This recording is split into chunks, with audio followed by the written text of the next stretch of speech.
ஆளுயர கண்ணாடி. இது ஒரு திகில் கதை. இரவு மணி 12.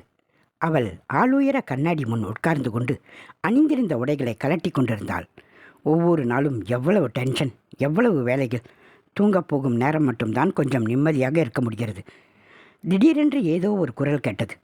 மிருதுவான குரல். என்ன சத்தம் அது இந்த நேரத்தில்? பயந்து போய் சுற்றிலும் பார்த்தாள். வீட்டில் எல்லோருமே தூங்கியிருப்பார்கள். யாருமே இல்லாத ரூமுக்குள் எப்படி சத்தம், எப்படி கேட்டிருக்கும்? அவள் பயந்து போய் யாரது என்று கேட்க பூட்டியிருந்த ரூம் கதவை ஒரு முறை பார்த்து கொண்டாள். குரல் மீண்டும் கேட்டது. இந்த தடவை கொஞ்சம் தெளிவா. அது ஏதோ ஒரு ஆணின் குரல். பயந்து போனவள் கலட்டிய மேலாடையை மறுபடியும் அணிந்து கொண்டாள். மறுபடியும் நிறைய குரல்கள் கேட்டது. குரல்கள் கலந்து கேட்டதனால் என்ன சொல்ல வருகிறது என்று புரியவில்லை. ஏதோ பாதாளத்தில் இருப்பது போல் மிகவும் தூரத்தில் இருந்து கேட்டாலும் இரவும் அவளுடைய தனிமையான சூழ்நிலையும் அவளுக்குள் அளவுக்கு அதிகமான பயத்தை ஏற்படுத்தியது.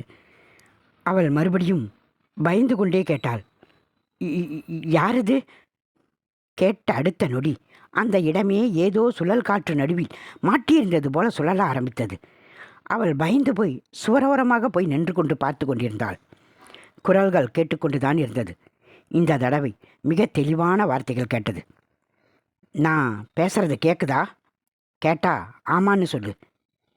அவள் பயந்து போயிருந்தாலும் கூட பேசுவது யாரென்று கண்டுபிடிக்க வேண்டும் என்ற நோக்கத்தில் ஆமா என்றாள்.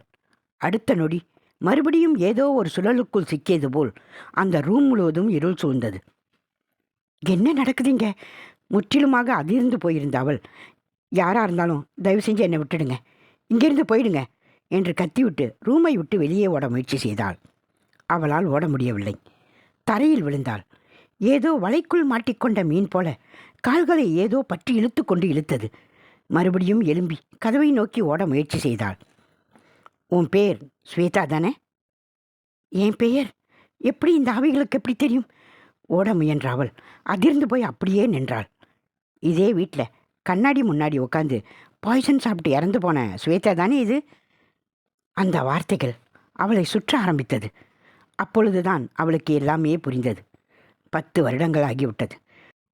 கோபத்தில் அந்த வீடே அதிருமாறு கத்தினாள். தபதபவென யாரோ ஒரு சிலர் ஓடும் சத்தம் கேட்டது. மறுபடியும் திரும்பி கண்ணாடியை பார்த்தாள் சுவேதா.